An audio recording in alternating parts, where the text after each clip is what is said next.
It was very emotional, and small wonder because there's 2 victims here. One deceased and one with some grave problems. And so really the jury picked up on the fact that there were failures in the system. These children, both to some extent, and one to a greater extent than the other, fell through the cracks as the witnesses testified. It's heartbreaking for anyone to hear that kind of evidence. And there were a lot of tears in the courtroom, and again, I'm not surprised. It's very hard.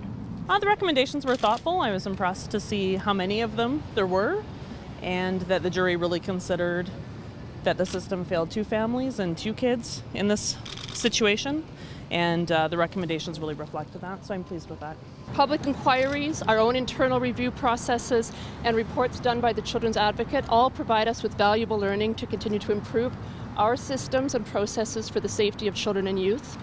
We're in a much better place today to respond to the needs of children and family because of accountability measures like this.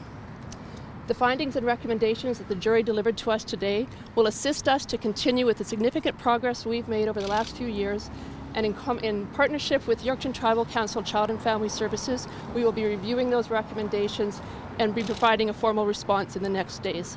The jury has given us a lot of really good and thoughtful insight into the process.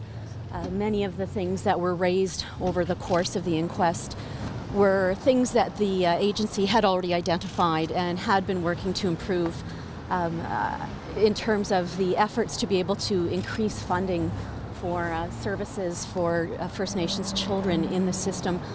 It's very helpful for the organization to have that additional support in the ongoing pursuits, particularly in light of the issues before the Human Rights Tribunal that they are pursuing and other concerns that they have. So we're very thankful for the process, respectful of the process, and look forward to more improvements.